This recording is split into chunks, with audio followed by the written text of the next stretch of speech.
The Parsha is called Yitro, page 394. And frankly, I mean, you'd have to give at least some degree of significance in the Parsha to the name. So, who's Yitro? Moshe's father-in-law. Moses' father-in-law. How did Yitro become Moshe's father-in-law? I mean, I'm sure Moshe was an eligible bachelor. I'm sure he had his pick of the finest women. And why did he choose? Oh, that is here. Why did he choose?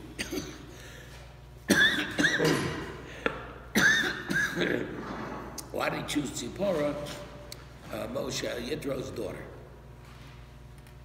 So that indicates, if nothing else, that Yitro has some significance. So we're going to have to, within the scope of the Parsha, understand Yitro's significance, not only at an independent level, but also on a collective level, in terms of what does he mean to the whole Parsha? What does Yitro mean to the Parsha? Now, what else happens in this Parsha that is so significant that it eclipses Yitro and makes him almost insignificant? Anybody? One more time, Rabbi? What else happens in this Parsha that that is so significant that it eclipses Yitro to a great deal? The Ten Commandments. The Ten Commandments. So let's go find the Ten Commandments. You know, Mazel Tov. Who's that?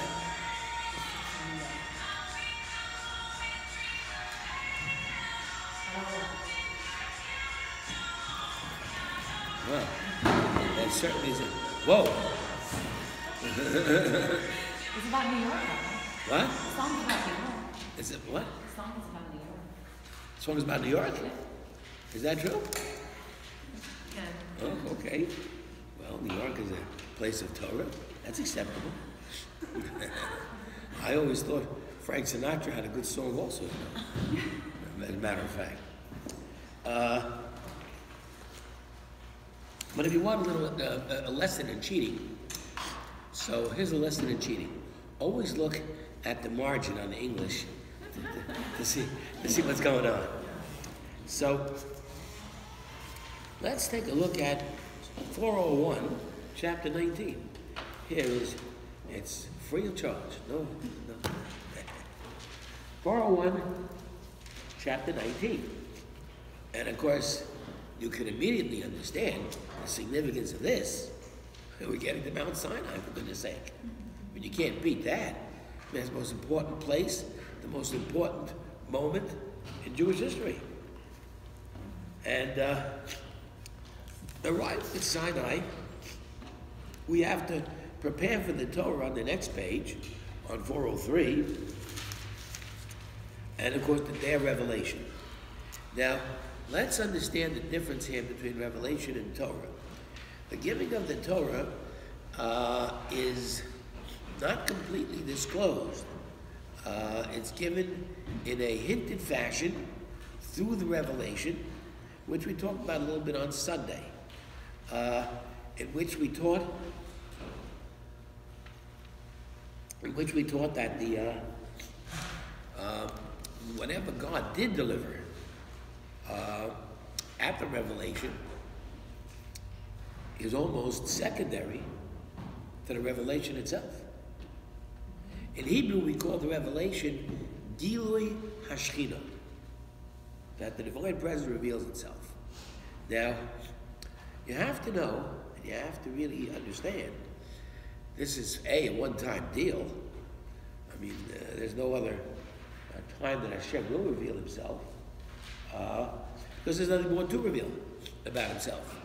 He is what he is, and his will is what his will is.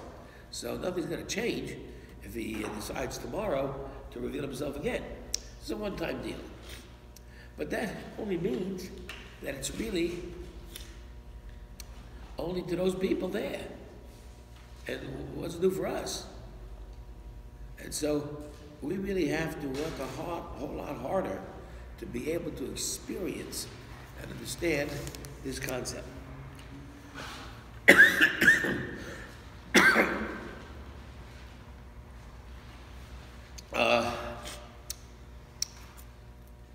Of course, taking a look at it,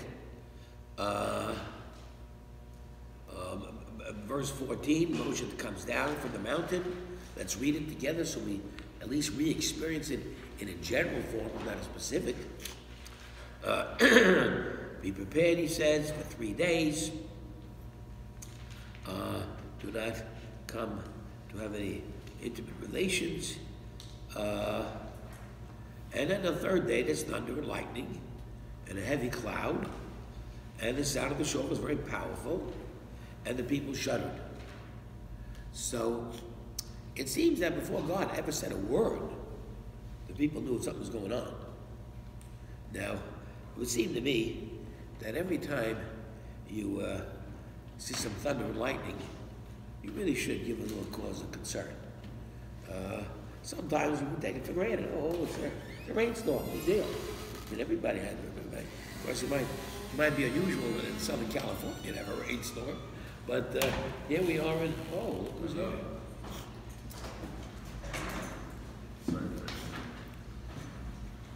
So obviously, it's a big thing to go through. I mean, and these thunders and lightnings, by the way, could and have on occasion manifested themselves into hurricanes and other things that are frightening and could cause death and other fears. And so the fact as the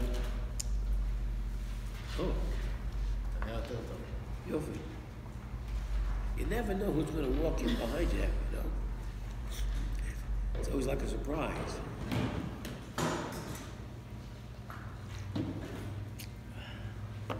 I can see myself somewhere in Jerusalem and there's Itai over my shoulder. Of course, on the other hand, Itai will be somewhere in Jerusalem and I'll be over his shoulder. That you better worry about. That'll be thunder and lightning. Soon, Rabbi, next month. That's right. Well, you know, everybody knows that when you get married, it's like the day of revelation. Everybody knows that, right? Now, of course, you see that the heavy cloud and the sound of the shofar, and the mount was smoking, right? There was a smoke of a furnace, and it was a fire. Now, the reason it says fire in verse 18 is to teach us that at the wedding, the unterführers, that's Yiddish for the malavim, the escorts to the Chatan v'Kala, have to carry candles. In this way, they recreate the Sinai experience. And the reason for the Sinai experience being recreated in marriage is to hope and to pray to the couple that it should last as long as it lasted between Hashem and the Jewish people.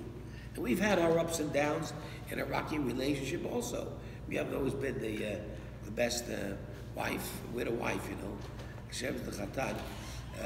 We haven't always been the best, but nevertheless, the loyalty is there. He hasn't abandoned us. And as a result of that, we have this minhag, this custom, to march down with candles. But you can look at that paragraph. They started with verse 16, 17, 18, and 19 as the shofar grows continuously stronger. And all of a sudden, at the very end, God responds with a voice. You're getting to know here, this is not an unusual moment in life. Frankly, as I said, every one of us knows these experiences at one time or another, and we have to create them or believe that they are our personal revelations. I mean, you have a moment where, God forbid, there's fear and there's dread and there's this and there's that, and all of a sudden you sense that the presence of Hashem. I mean, you have to know this is your revelation. This is God coming to you and talking to you. And it's really sad when people who do go through these experiences just don't know it. But we've talked about that too. And we've talked about people who don't pick up the radar, or the antenna. And they don't pick up the idea, this is Hashem. So Reb Noach, blessed memory, my Rebbe used to say, a guy came to him and said, Rabbi Weinberg, I truly believe in Hashem. Because I was on a freeway one day, and my car went over the embankment, rolled over 5 times. I came out without a scratch. So Reb Noach looked at him and said, who do you think pushed you over in the first place? Get in touch with reality here. Get in touch with who's running the world. And so this essence, of course, is the essence of revelation.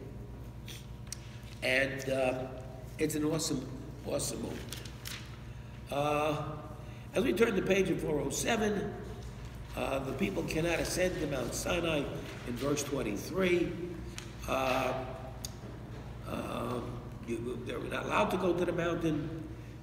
They said, sanctify it. The mountain was muktzah.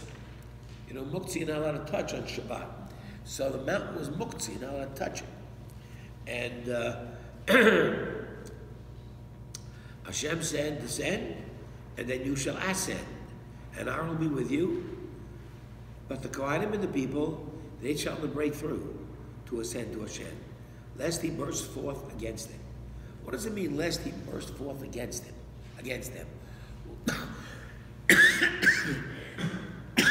What is the Torah warning here?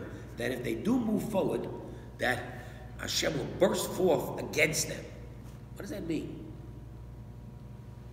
Would it annihilate them? Well, yeah, that's what it seems to me. Well, why would he do that? They were to reject the Torah. Well, they're not rejecting anything. They didn't even get a chance at it yet. He's just saying, don't come too close to the mountain.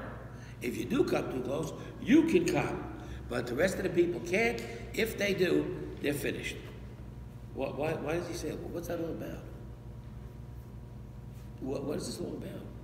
Because the Torah is meant to be passed down from teacher to student. Okay. So the students were Bnei Israel, where Okay. Aharon and Moshe were the Right. teachers.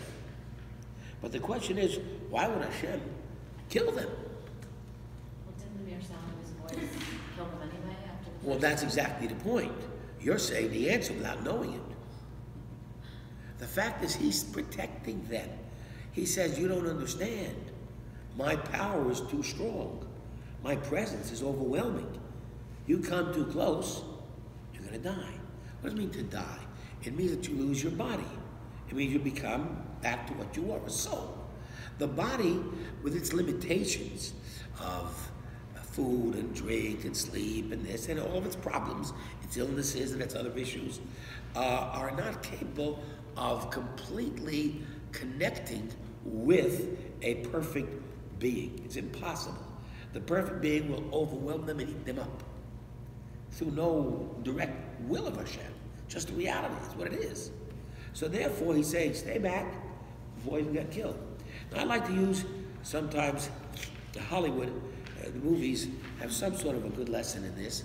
And if you would like to, I'll quote a movie. How many people here have seen the movie Raiders of the Lost Ark? It's Lara Croft. Well, sure the did, right? Was it Indiana Jones? Indiana Jones. Well, you'll have to see it just for the last scene. When they opened the box, Pandora's box, right? Not the Pandora, but he opens the box of what? The Kodesh. That's right. They're all trying to find this supposedly box that contains the ark that contains the menorah, a certain vessel from the temple, from the base of Mikdash, that in fact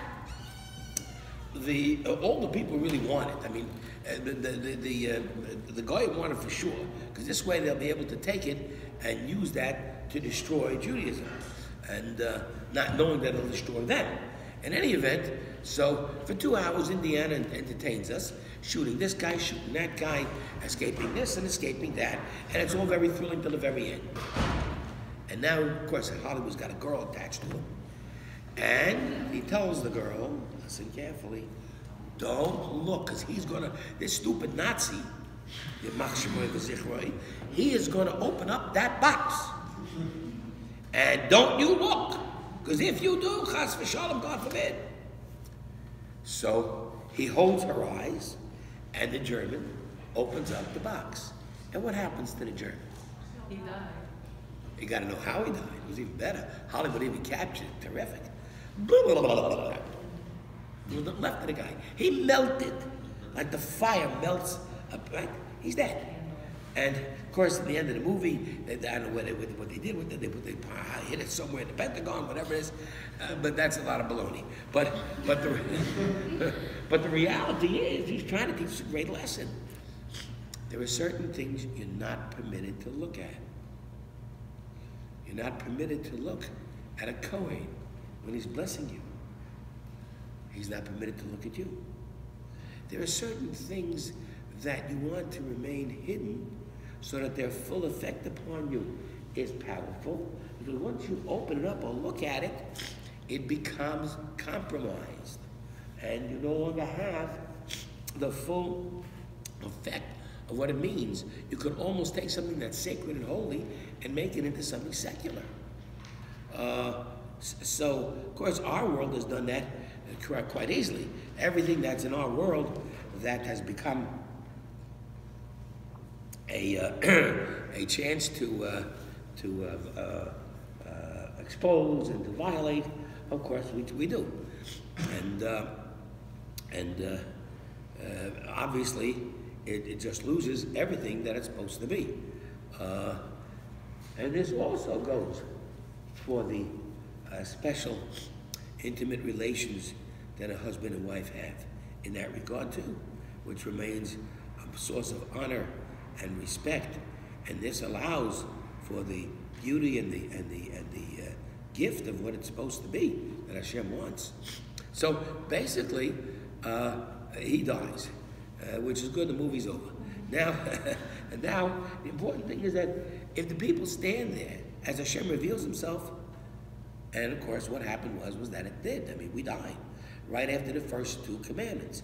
Anochi Hashem Elokecha, I'm the Lord your God. There's no other gods before me, and we died. Hashem made the miracle. Tchias HaMesim brought us back to life. Now, we told Hashem we don't have the capability to go any further with this, but we have one man that can. He is so holy, so pure, that he can manage to do this. He can go up to Mount Sinai, go up to heaven, literally, and learn from you directly all the secrets of the Torah, including the Zohar. And in so doing, he will come back and teach it to us. And we trust him, as we often learn many times that Moshe was a trusted servant of Hashem and never ever sought to make himself into a god. The people believed in Moshe, believed in Hashem at the Red Sea, and in Moshe, his servant. Moshe adds, I'm God's servant, nothing more. Secondly, the idea of Moshe doing so is taught to us in the famous teaching, the famous song that we learn at the end of the Torah. At the end of the Torah, on page 1118, I'm sorry, 1112. This is the bracha that Moshe, the man of Hashem, bestowed upon the children of Israel. And he talked about Hashem coming from Sinai, having shown forth to them from Seir, having appeared from Mount Paran. What is the two places of Seir and Paran? Who's Seir and who's Paran? Anybody with some historical background? Seir is Esav. Seir is the family of Esav, and Paran is the Arabs, the Ishmaelim. So amongst the 70 nations, God introduced the Torah to all of them, including Esav and Ishmael, who had a greater shot at it because they were the children of Avram. But it seemed that he left them. He shone forth to them and gave them a shot at it. He appeared to us from Mount Paran, right? And then approached us with some of the holy myriads from his right hand and presented the fiery Torah to them. That's to us. Meaning, basically, is that Hashem gave an opportunity for the Torah to everyone. Now, what we're going to learn, which is crucial to the Parsha, is more important than anything else in Revelation, is the Jewish people's response. It's a response that we have taught about 100 times, and we'll teach it again today with greater in depth, and really get the message across of what the people said when they said, Naseh v'nishma. We will do and we will hear and learn. So now, it says over there in verse 4, the Torah that Moshe commanded us is the heritage of the congregation of Jacob. That means Moshe taught us Torah. Torah, in numerical value, is 611. He taught us all the mitzvahs except the first two. The first two we heard directly from Hashem. So there can be no fabricating or counterfeiting or deceit, which would anyone ever teach us that there might be some other God besides the God who revealed himself. And the God who revealed himself, of course, can never be understood ever in a physical form. So one of the stories that my Rebbe likes to teach, and by the way, this passage here is the passage that parents should be teaching their children the moment they're born. And sing to them this passage and let them learn it. And this is the first things they should be saying. Torah tziva lanu Moshe.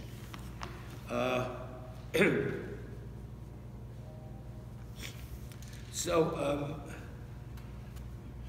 Rabbi Noach likes to tell a story about an amazing situation, which talks about the deception of people's perception, how easily we can be deceived. And he tells a story about a man who walked over to the United Nations building in New York City, and he addressed all the major people there, including people not who were delegates of nations, still great people, people of stature, people of scientists, people of statesmanship, stature, great wealthy people, great, all the kind of great people that the world respects, including Donald Trump. And even if you don't respect him, you gotta.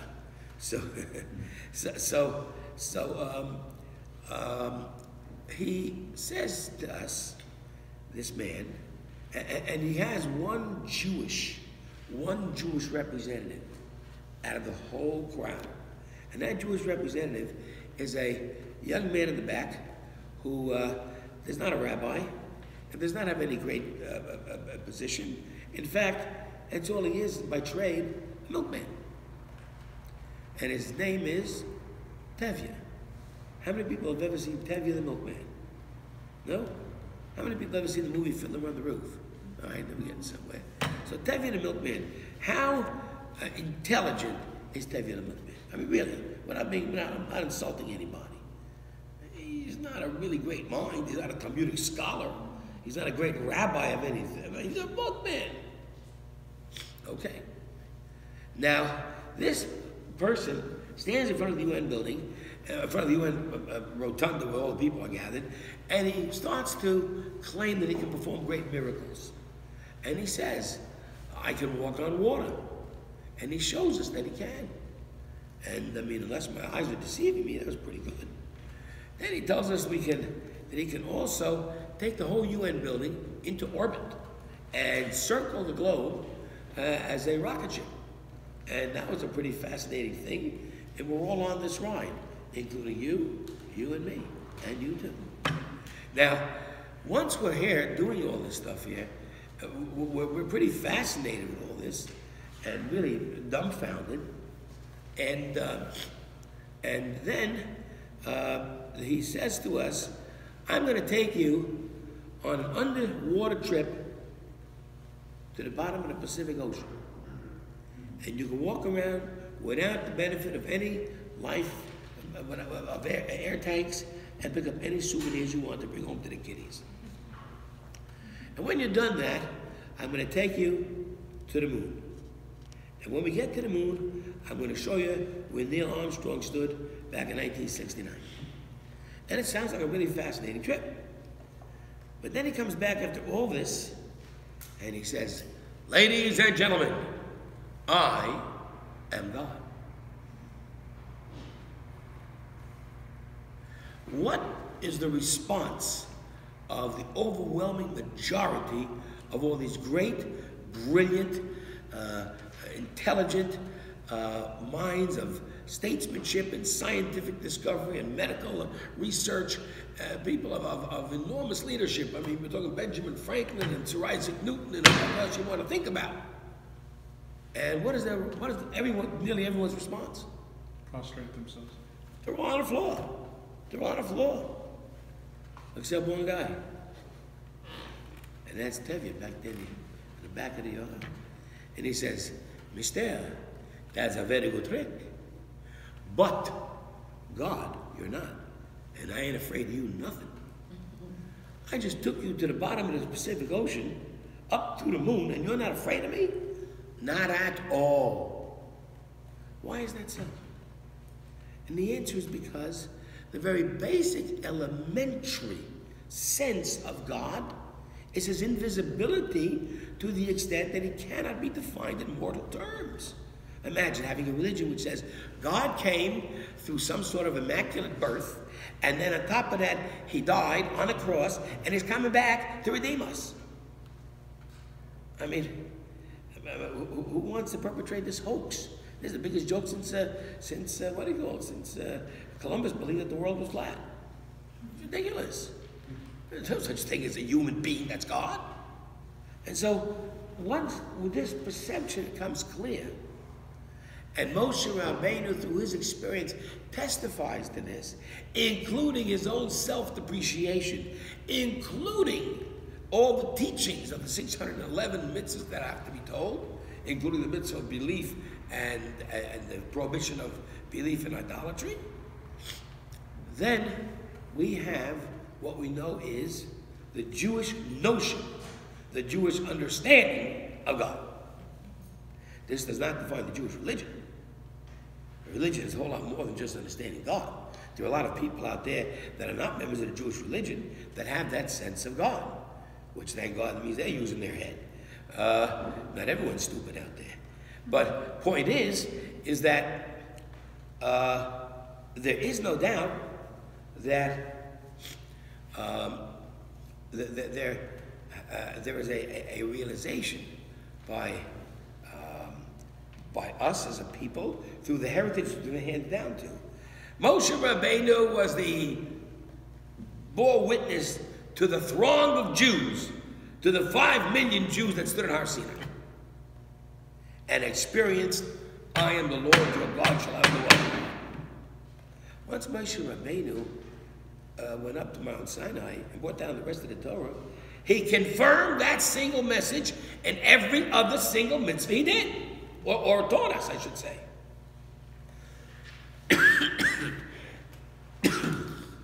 With that in mind,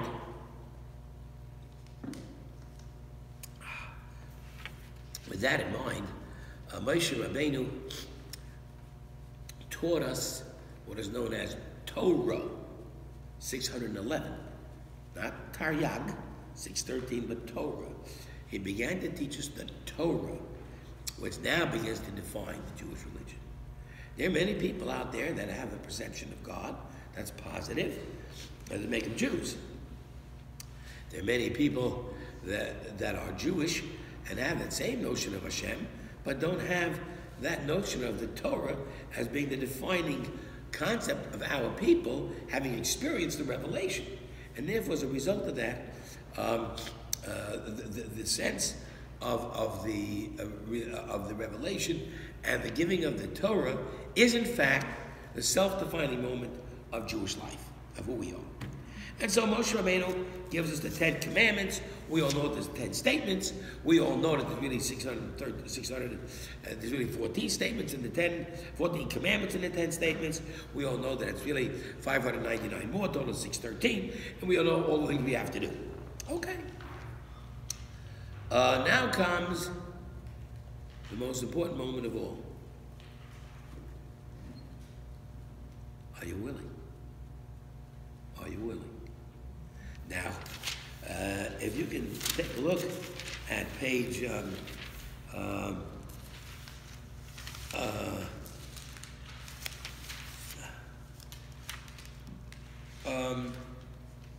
page 413, the entire people saw the voices. What does it mean to see thunder? Nobody ever sees thunder. Why does the Torah say see thunder? Because it was so apparent, maybe? It was in your bones. You don't have to see it to experience it. That's what he means by seeing, experiencing. And we all experience this, and the voices, and the thunder, and the flames, and the shofar, and people saw it tremble, and stood from afar. They told Moshe, "You go up until let's hear the rest, because let not God speak to us, for lest we die." Okay. Moshe said to the people, "Do not fear, for in order to elevate you as God has come to do, so that awe of him shall be upon your faces, you shall not sin." If we have this very important quality called the fear and the sense of reverence and majesty and power of who the Almighty is. And that is the experience at Har Sinai. Now,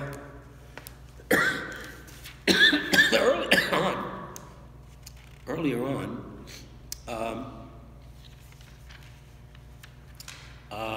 in page 402, Moshe on verse 7, actually go back to verse 6, it's really important, verse 6. You will become a kingdom of priests. Now, how do you define a priest? A Kohen. How do you define a Kohen? Who's a Kohen? Descendant of Aaron. Descendant of Aaron. So maybe to explain a little bit better, tell me the difference between him and everybody else. He's the Kohen Gadol. Well, there could also be a regular Kohen, but not Kohen Gadol either. He's the closest one. He ministers to Hashem. He ministers to Hashem. He does the service of the Beis HaMikdash. And he also has a bunch of extra rules upon him, such as he can't marry a divorcee, he cannot go to a funeral and become impure unless it's for his family. There's a lot of extras on him that make him almost separate from the rest of the people. And God is saying here that you shall be a kingdom of ministers and a holy nation. You're going to be priests, every one of us. How does all of us become priests when only the children of Aaron are priests? We're the Kohanim of all. That's right. Always compare yourself. So just as Aaron is compared to us and stands out unusual, we stand out in terms of the rest of the world as unusual. You get that? So therefore, we're a kingdom of priests. We're very holy, very special, very different than everybody else. And this Hashem has told us. Furthermore, he says,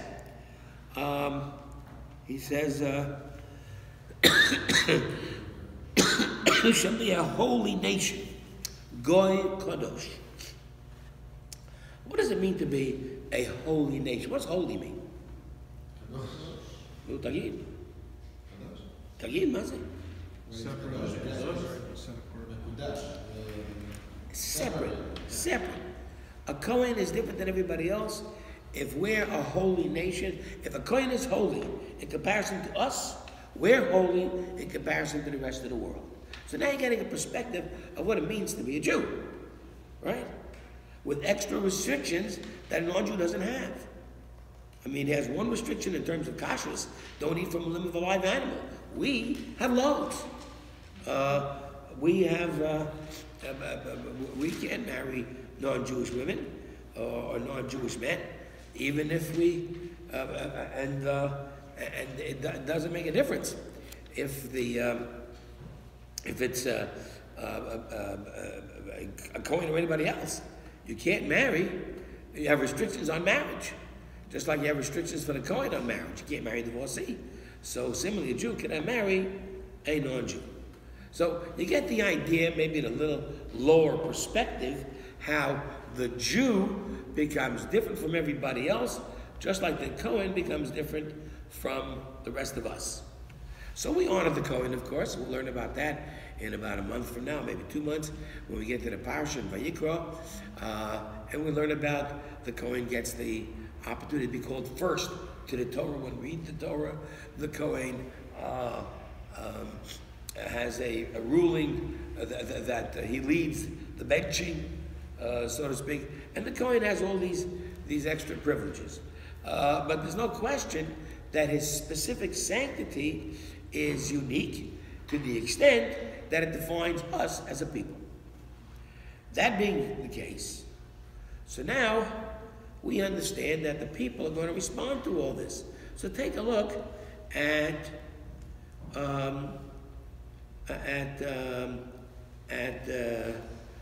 verse 8. What does verse 8 say? All the people responded together, and they said, whatever you say, we will do. What's the Hebrew word for we will do? Naseh. But it doesn't add the word v'nishma. And that's really strange. Because we've always taught that's Naseh v'nishma. The beauty of Naseh, of the willingness to accept the mitzvahs that the Goyim were not willing to accept, Esav and what's his name, and Yishmael, is the beauty of our willingness to believe in Hashem without exploring all the rest of the mitzvahs. Now, how many times has someone come to you and said, would you do me a favor? And what's your first response? What is it? Right? Hashem says, you willing to accept this? We don't say, what is it? What do we say? We'll do it. Now, that's a pretty powerful statement. The fact that it comes before Nishma, before learning all about it, is rather remarkable. But what happens really is that statement, Naseh v'nishma, actually occurs in next week's Parsha. Next week's Parsha, Parsha Mishpatim, is about civil law between persons and persons in a social life. Business, kindness, respect for one another, and all the rules of tzedakah and chesed and so forth, and honesty. Now, the reason it's placed here in the next week's Parsha is to teach you that Hashem on Mount Sinai gave all the laws of the Torah to the Jewish people. Not just those spiritual laws that command us to daven, keep holidays, and do all the ritual matters, but also all the proper behavior that requires from a person on a mental level. That being the case, Mishpatim, full with that, really is a partner. Next week's Parsha is a partner to this week. So let's take a look at next week's Parsha for a quick second and find something very, very fascinating. We'll find that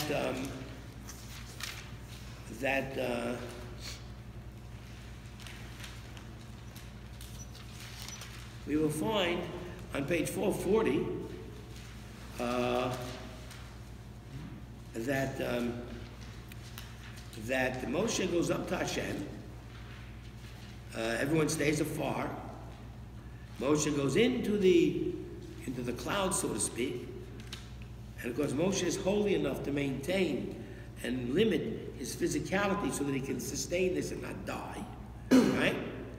And you can see in the end of verse 2, and the nation did not go with him. We could not. So Moshe came down and told the people all the rules. And all the people responded. Kol echad. What's kol echad?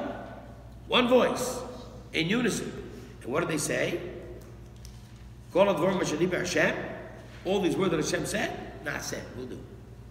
Once again, without nishma. But if you look a little bit further, Moshe begins to write these things down. And he arises in the morning, and he builds an altar at Mizbeach, and 12 other monuments for the 12 tribes of Israel. And everyone brings sacrifices in verse 5. By the way, that sacrifice is very important. And remind me to mention that at the end of the class. It's very important. Moshe, for his part, takes some of the blood from half the blood, and pours it on the mizbeach, on the altar, which is very important to make it into a sacrifice to Hashem. And they took the book of covenant, that is the Torah, and he called it out in the names of the people, in the ears of the people, and they said to him, Kol Hashem diber Hashem, and we'll see it in Hebrew, the end of Pasuk Zion, the end of verse 7, whatever Hashem says, Naaseh v'nishma. Now we got Naaseh v'nishma. So what's happening here? I mean, so of course, the sense that the Jewish people said Naaseh beforehand is of course a great thing. They didn't say what's in it, what is it. All the other nations said what's in it. And they were willing to accept it off the top. Yeah. Did they get it from Abraham, considering like... I mean, this idea. Yeah. Well, no, the Gemara said... The Gemara, that he didn't ask questions. He just said, the Gemara says that, first of all, Avram did ask questions, in fact. Avram took 37 years to discover the truth of Hashem. He began at 3 and concluded his search at 40. No, long before the Akedah. Long before the Akedah. The Akedah he was 137. But when it came to it, he just went. Yeah, but by that time he had accepted upon himself the entire Torah. But that was after he went through all the search, all the investigation, all the effort, that in fact at the end he says to Hashem, please no, I'm afraid you'll punish me for all those efforts I made. And Hashem says, no, I won't punish you, I'll reward you, because that's the way you're supposed to figure it out. You're supposed to do it without some sort of inspiration. You're supposed to do it with your mind, your intelligence. Figure it, word it. Like we just talked about, how do we understand the truth of an invisible Hashem? How do we understand the truth of an Almighty that runs the world behind the scenes, and that it's an absolute reality of which you can count on? So, the Jewish people seem to have said, we're ready to do it. We have no question whatsoever in the matter. We're completely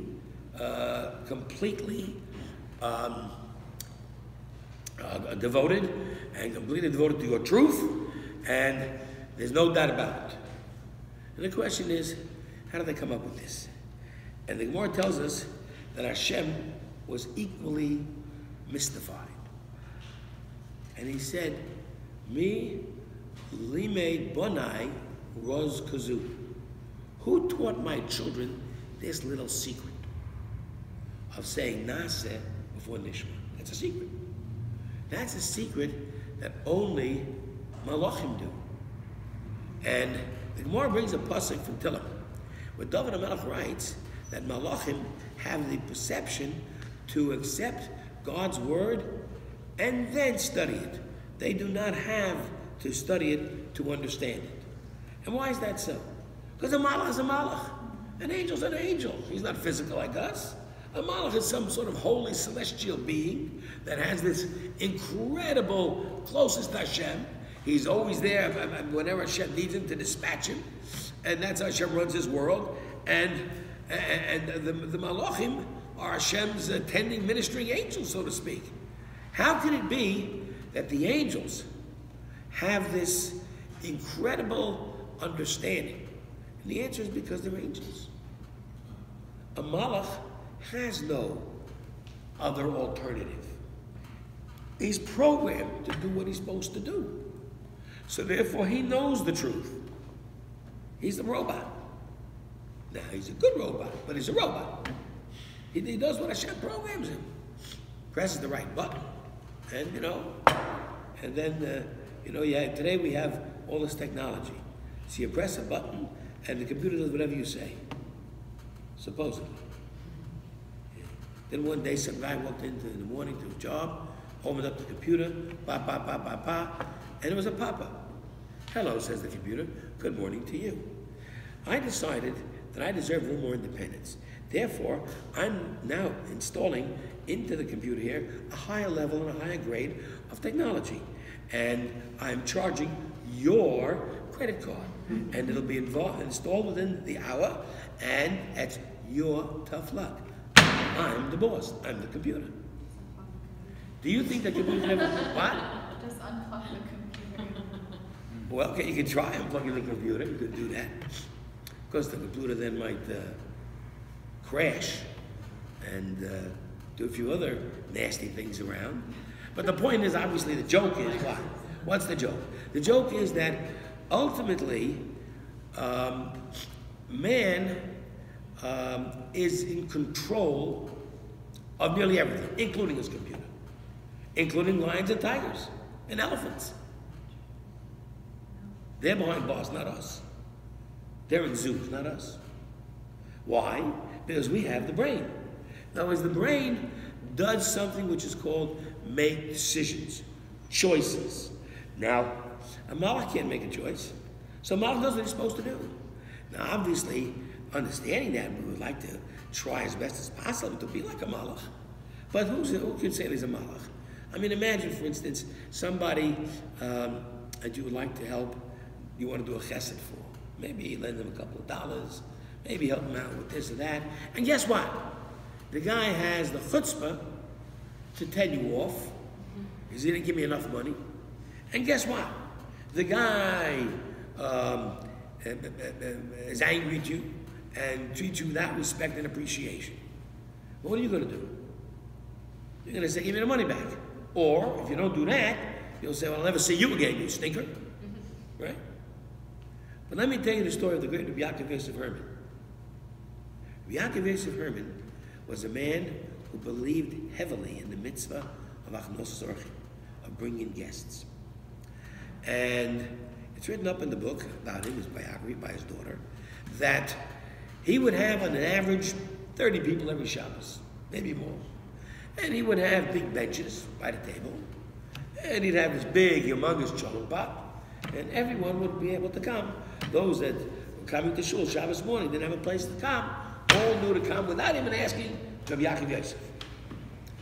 And one day, Rabbi Yosef was dishing out the cholent, and to one person who was in an obviously very bad mood, something was bothering him, as he dished out the cholent, the man got so upset and outraged that he threw the cholent back in Rabbi Yosef's face. My God. Immediately upon having done that, he was filled with horror and terror. So what did he do? He picked himself up and he ran out of the house. What did Rabbi Yosef do? Ran after him. He ran after him. Now, maybe Rabbi Yosef was a malach in disguise. I mean, that's not human, right? And he brings him back, and he sits him down, he wipes off his jacket, and he says, perhaps your portion was too cold, I'll give you another one. Now, who amongst us can do that?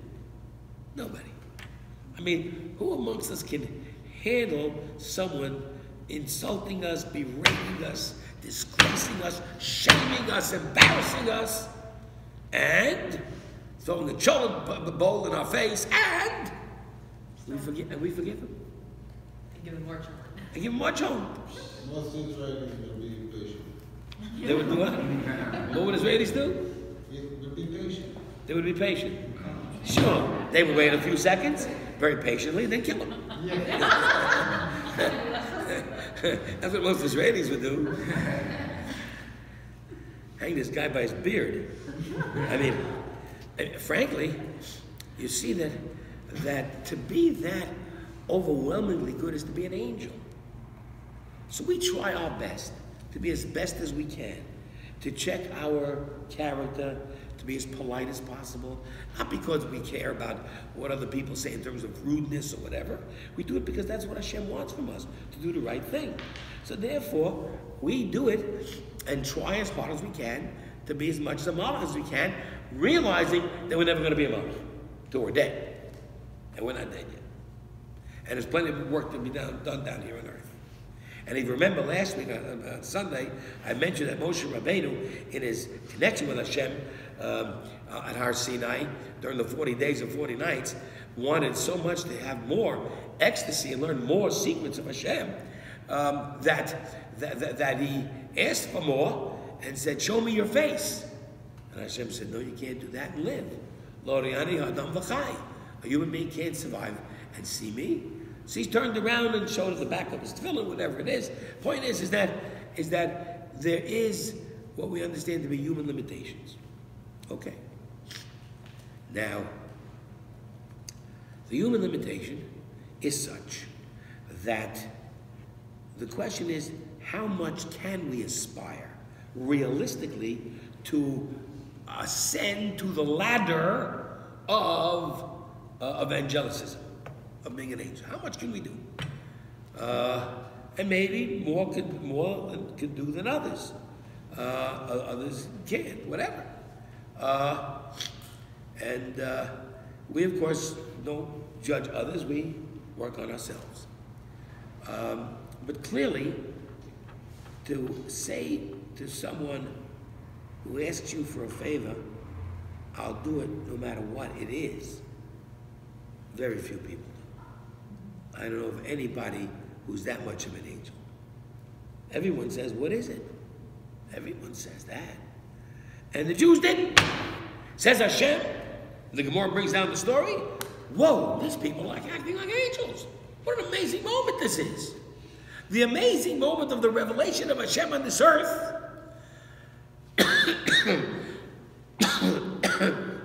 was what Hashem was waiting for since creation. Since creation, we're waiting for this. Now the question is, how do the Jews respond? How do they respond to this? It's all done. Oh, no, it's something left. Heat it up.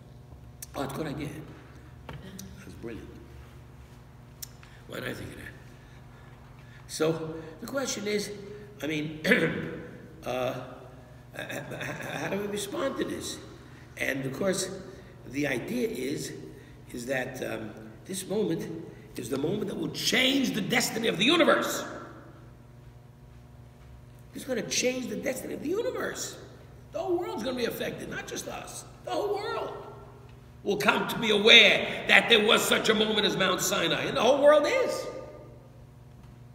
Christians, Muslims, they all know that there was Moses at Mount Sinai. They all know that. There are a few atheists that are some idiots. I mean, but for the most normal people, everybody knows this is what happened. And of course, if you want to verify it, check the book. But wait a second. How can I trust the book? The book says that 5 million Jews stood at Mount Sinai and accepted it. And said, not Sivanishma, like angels. How do you know the book is right? The 13 principles. Well, which teaches us what? That this Torah is the same Torah that was given at Mount Sinai. And who wrote it? Through Moshe's hand. Oh, so Moshe wrote it, and we're trusting him, then we trust this. You get it? That's the point. So therefore, there's no question that we're dealing here with the truth. These 5 million Jews that stood at Mount Sinai, there wasn't a whimper from anybody. No one protested, which simply means what? We said earlier that if you take a look at 440, verse 3, the whole nation answered Kol Echad in one voice. Do you hear that one voice deal? Everybody was unified. There was no one here who said, well, I'm Reformed, I'm conservative, I'm Orthodox. None of that stuff. I'm this, I'm that. I like this way, I like that way. I'm a Jew for gefilte fish. I'm a Jew for chamin. I'm a Jew that likes to shoot, to fly into the sky with a parachute. I mean, everyone's all together with this here. And throughout the centuries, up until maybe just recently, no one has ever challenged this truth. So what we're dealing with here is this seminal moment in human history which changes the world and particularly changes us. And it is God's revelation. And he says the two statements. Moshe Rabbeinu brings down the rest. And the most important part of the whole thing is we respond Na'aseh v'nishma. In responding that, God said, wow, that's pretty good. How'd you learn to do this? And from here, the Chazal learned an amazing thing. That when God created the world, Adam and Chava, Adam and Eve, so the temptation of the snake to eat from the forbidden tree was a temptation that the snake wanted Chava to do to Adam, so that Adam would die, disobeying God, and he could marry Chava. In other words, the actual command went straight to Adam. So Chava could say, look, it wasn't straight to me. This way, Adam was dead, because Hashem promised him, the day you eat that fruit, you're dead. And Chava, and the snake could marry Chava. Of course, what happened was that Hashem punished Adam. And we explained many times that what the punishment was pretty bad. It was just like death, because it's when he was kicked out of Gan Eden. We explained that being exiled from your homeland, from your place, like Yosef being exiled, is a kidnapping, is a crime that the 10th statement says is punishable by death. It's death. I mean, you take a person, the world away from the person, or you take the person away from the world, that's normal death, or you take the world away from the person, and the person's alive and survives with all his with all those sufferings. In any event, the serpent then sought to swallow up Chava and maybe implant within her certain seed, and that was called a zuhama. A zuhama. How do you translate a zuhama? What? Filth. But it's also a poison. Yeah. It's a poison. It's a ra. So he injected that. It infected Chava, and all of Chava's children, all of us, infected with the same thing. And all people have this stain upon themselves, the stain of the Nachash, the stain of the serpent. At the moment that the Jewish people stood at Har Sinai, and the experience of the revelation came, that zuhama, that filth or poison, left us. We became clear and human again, as if we were back in Gan Eden. And for a moment, we at Har Sinai were like in Gan Eden, in the pristine purity of in a world with Hashem exclusively. The tragedy of all that, of course, came when we worshipped the golden calf and ruined all that. But in the meantime, for that moment, it was an awesome moment in which we all sensed that closeness to Hashem. So what do we all do? We all said, don't tell me what's in it. Don't tell me what you're asking. I'm ready to do it. Now that's a tremendous sense of faith. Now, those of you that have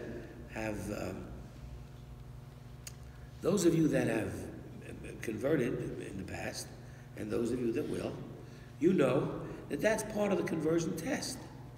What is the conversion test asks you, are you willing? Now, do you know all of the 613 mitzvahs? Well, nobody knows them all.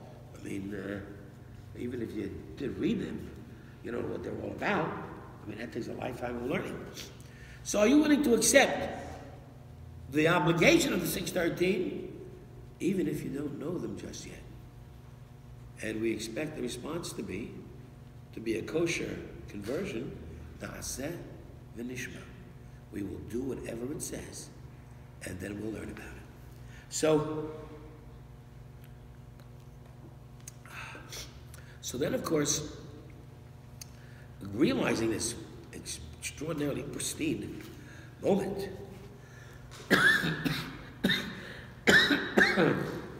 in Jewish history, and the defining factor of how we're different than everybody else, brings us to one simple question.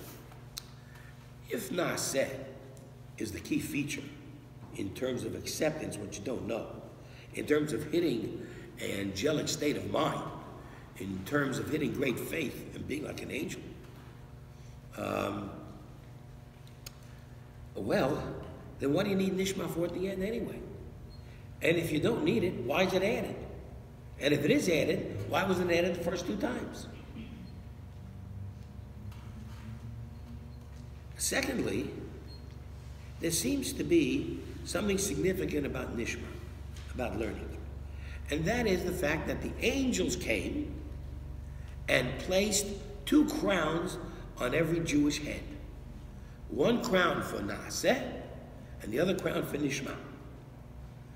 One crown for the acceptance of willing to do it, and the other for the willingness to learn it.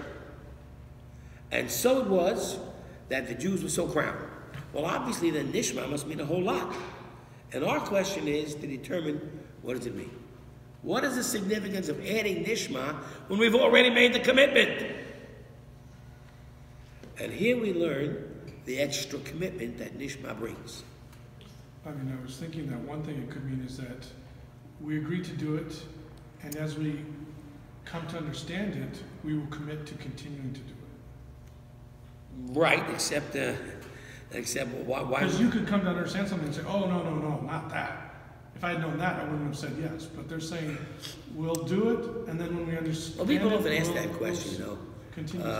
Of course, once we get to this perspective of this, shall we say, commitment that you're talking about, and strengthening the commitment, we're also talking about the fact that this most significant parsha in all of Jewish history is named after Yitro, who is a convert.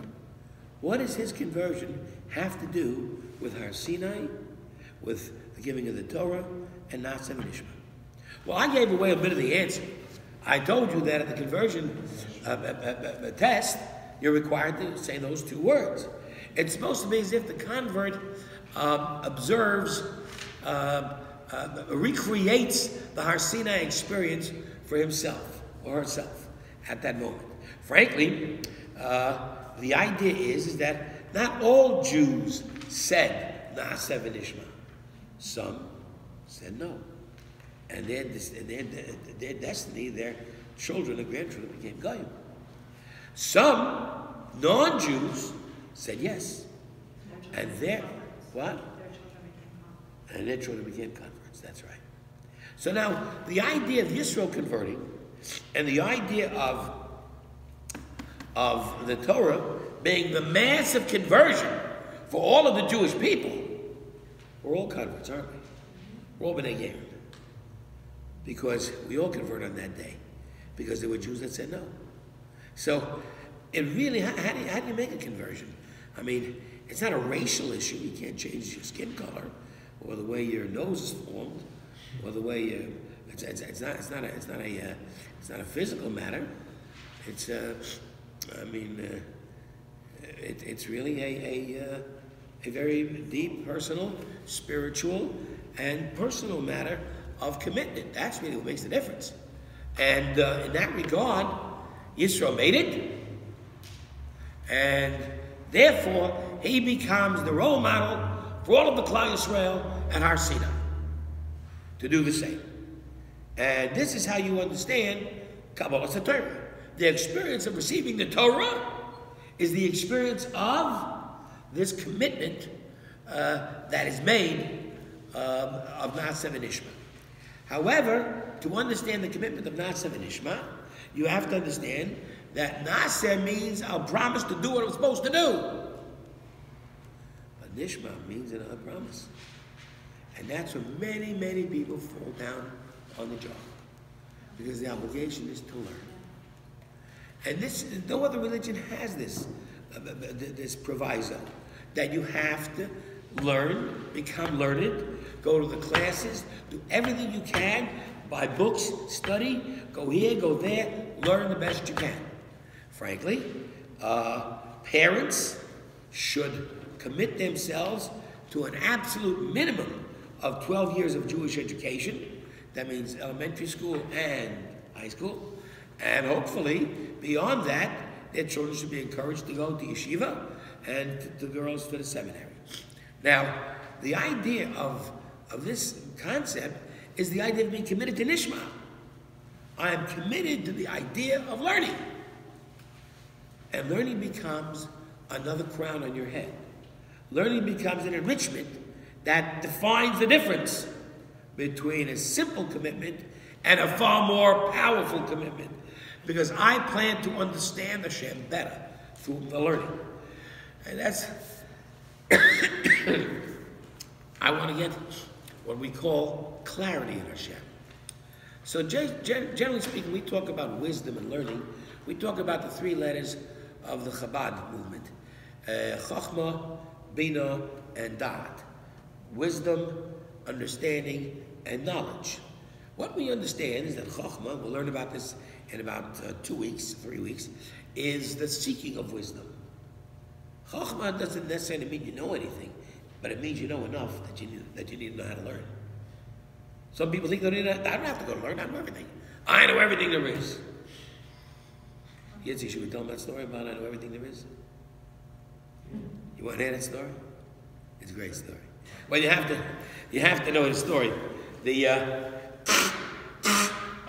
When a person is called to the Torah, he begins the bracha and he says, Baruch Hu et Hashem Hamvorach, right? And everyone responds, Baruch Hashem Hamvorach L'olam Va'ed, right? And then of course he's supposed to respond also, Baruch Hashem Hamvorach L'olam Va'ed, and then it commences the bracha, and that's the way it's done. Well, little Johnny, little Yankala, is getting bar mitzvah. And Yankala is told by his father, invite Uncle Harry. Uncle Harry, you know this one. You know this one? I think I've heard this. Uncle Harry will come, get a bar mitzvah, they'll give you a nice check. But Uncle Harry is not very observant. But Uncle Harry has this absolute ego, you know. And Yankala calls up Uncle Harry and says, I'd like to tell you I'm getting bar mitzvah. Oh, my boy, he says, Mazel Tov. How wonderful, what can I do? As he jumps on his $25 cigar. And he says, well, I'd like to invite you to the bar mitzvah. Oh, my boy, no problem, I'll be glad to come. My pleasure. When will I get my Mercedes ready? A very rich guy, needless to say. Anyway, he says, but Uncle Harry, we want to call you up to the Torah to give you an honor at the bar mitzvah. Call up 7 different people, you know, every Shabbat. He says, well, that's no problem for me. I know everything about Judaism. I haven't been in a synagogue in 40 years, you understand, but I know everything there is to know. There's nothing you guys can pull over off of me. No doubt about it. But you don't want to practice, Uncle Harry? No, I don't need any practice. I know everything there is to know. You meet guys like that? I know everything there is to know. Anyway, so comes the bar mitzvah day, and up steps Uncle Harry. And he holds the Torah and he says, Baruch Hu et Hashem Hamvorach. And everyone responds, Baruch Hashem Hamvorach L'olam Va'ed. He turns around and says, shut up, I don't need any help.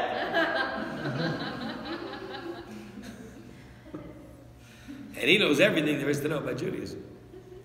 So, obviously, the goal is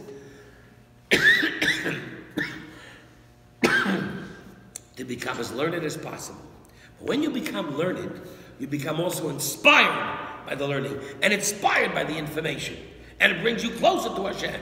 So wisdom gives you understanding. Chachma Bina. And then it gives you the ultimate. Da'at. What is Da'at? Clarity. It gives you the sense of absolute truth. Now the word Da'at is used to describe the relationship between a husband and a wife. Mashal, Noach knew his wife, and she had 3 children. Avram knew his wife, and she had Yitzchak. Yitzchak knew his wife, and what does it mean to know your wife? It means not just on a physical, biological level, to the most intimate level, but it also means a deep-seated understanding of the other person. And that's why you have that deep-seated relationship. That's the kind of relationship a person has to have with Hashem. Just like you trust your wife, you trust your husband, you trust Hashem. When you understand that, then you have clarity. And that is what Nishma begins to teach. Nishma tells you, you will have clarity. And the clarity, you understand, will give you the understanding that totally brings you connected and close to the intimacy with Hashem. And no other religious experience can do that short of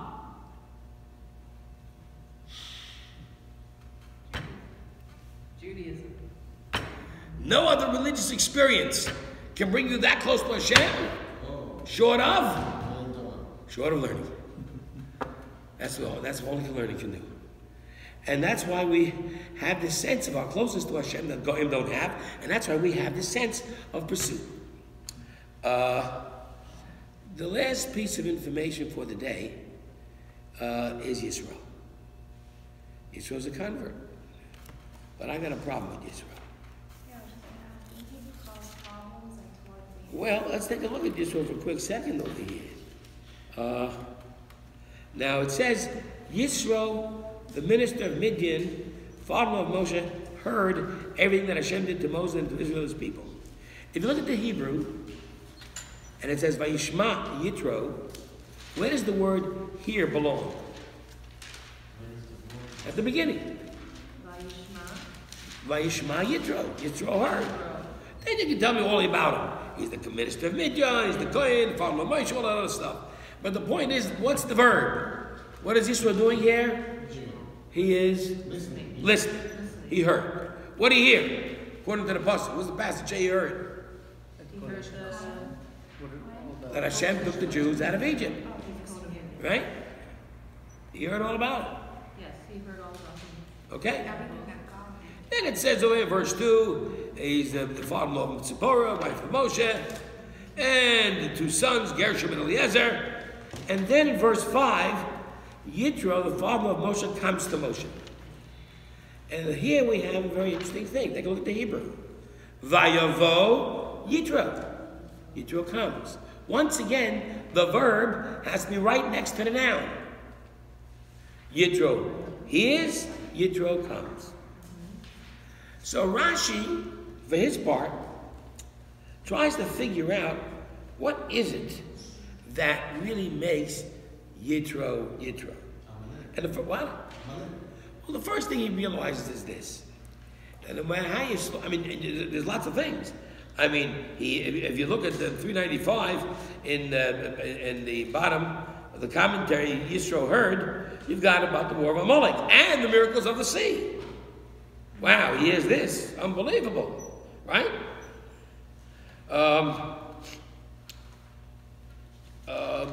So Rashi, for his point, is difficult to understand. Because Rashi says that, frankly, the whole idea of Rashi telling us what he heard is extraneous. The Pasuk itself tells you what he heard. What did he hear? He heard the miracles. It's Yet Mitzrayim. He heard it's Yet Mitzrayim. He doesn't specify the Amalek, doesn't specify the Kriyas Yamsuf, doesn't specify it, it specifies the Jews left Mitzrayim. That's what it says in the Torah. So why does the Torah have to stretch itself to find out what made Yisro what he heard? So in order to be able to understand that better, you have to look at Rashi. The Rashi says, Ma Shmua Shama Ubo. What did he hear that made him come? In other words, what Rashi did is he took the first verb in verse 1 and the first verb in 5 and put it together. Yisro heard, Yisro came.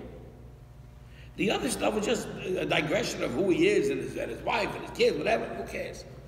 The important thing to know is Yisro heard, Yisro came. That means Yisro wasn't the only guy that heard this. Loads heard it. The whole world heard it. The whole world heard it. But Yisro comes. That makes a convert. Yisro is not willing to sit down and just let it pass by. So Yisro is ready to turn into and turn on to the lessons of conversion. Okay, very nice. So then it says in verse 9.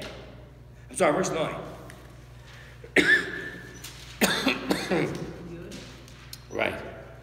Verse 9. Pasuk Tes. Yisro rejoices over all the good that Hashem has done for Israel, and he's rescued the Jews from Egypt. Okay, very nice. Rashi says, look at the commentary on the bottom of 396 to the left-hand side. It says, Yisro's not a Jew.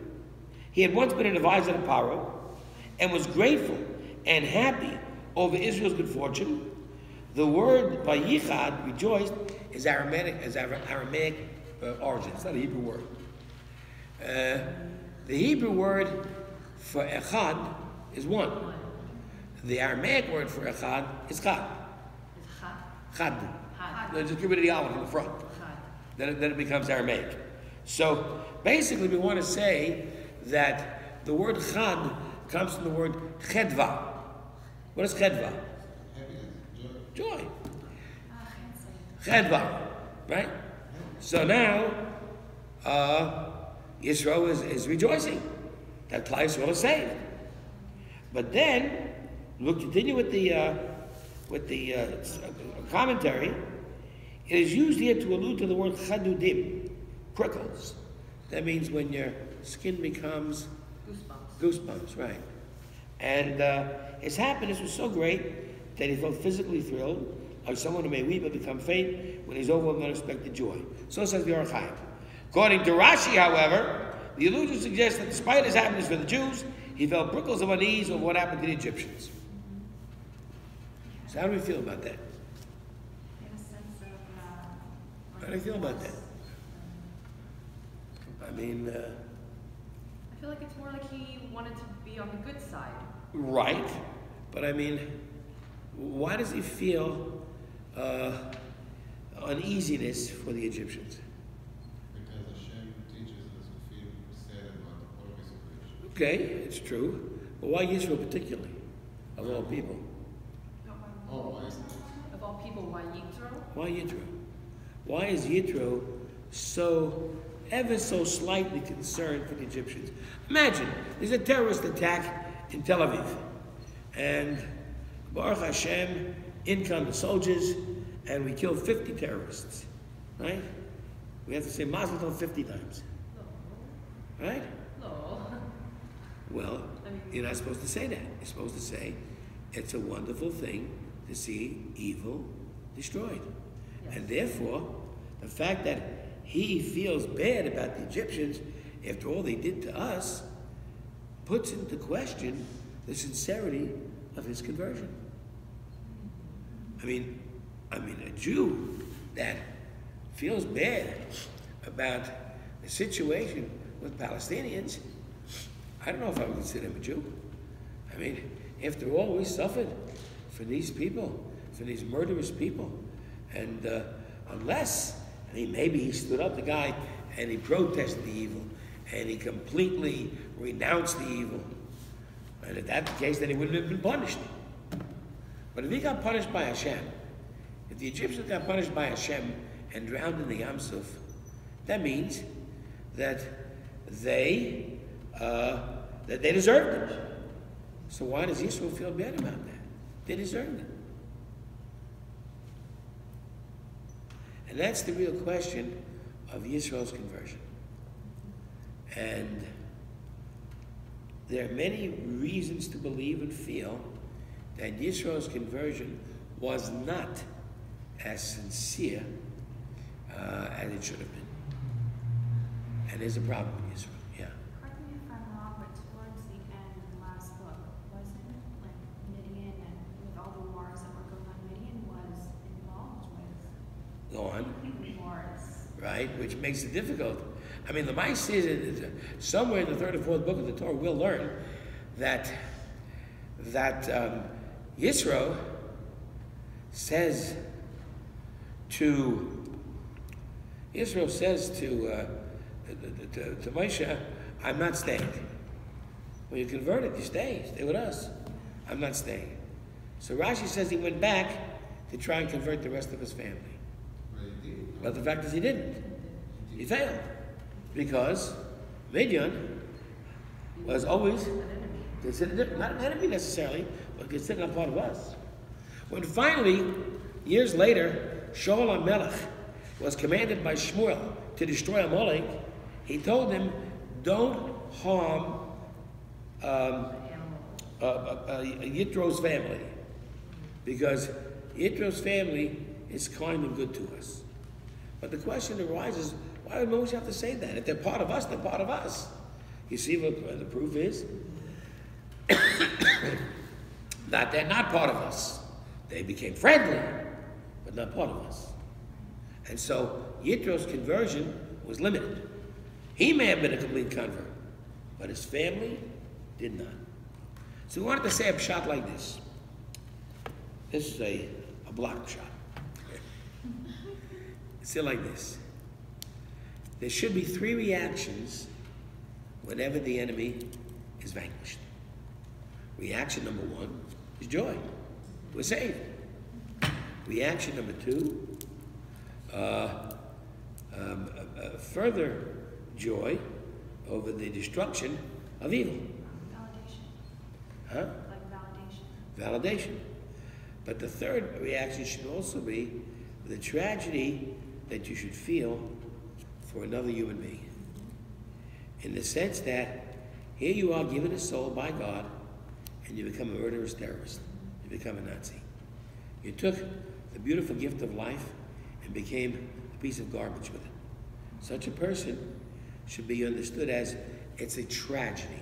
It's a sadness that a human being has deteriorated to such a level of disgustingness, to such a level of sickness and deterioration. And that person who is in fact labeled as such, we need to rejoice for our salvation, rejoice over his destruction, but to feel sad that a human being became worthy of destruction and lost his basic soul of Hashem and became really an animal. And there are animals that walk with 2 feet. And there are animals that have a certain minimum care for their own young ones, and certain humans don't. And so that's why Yitro really wasn't complete as a ger. He had a feeling of sadness for the Egyptians, having messed up their lives.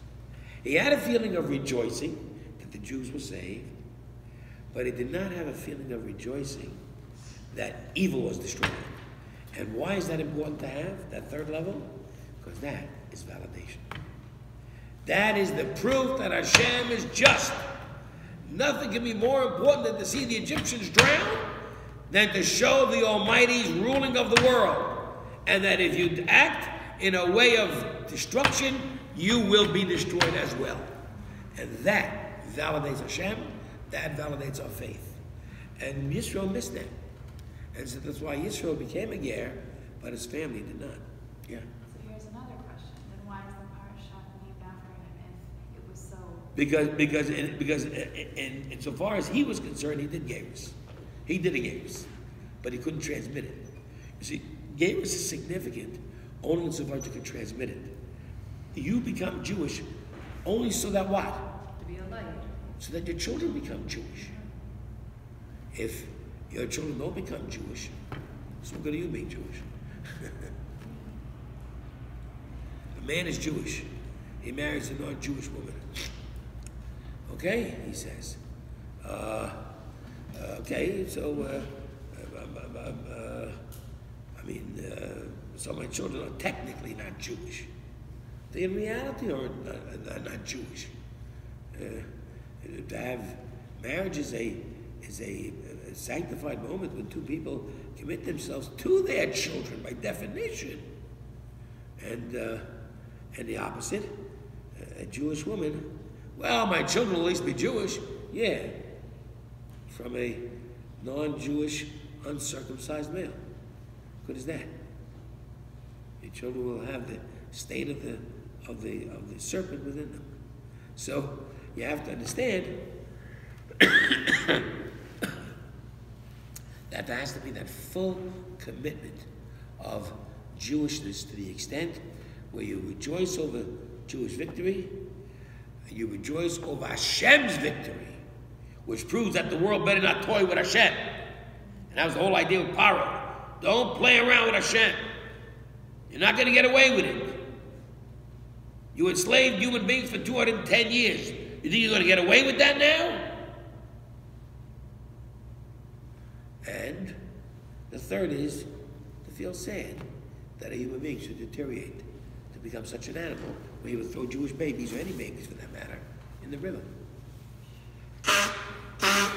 So that's why Yisro's conversion is valid, but he couldn't pass it on.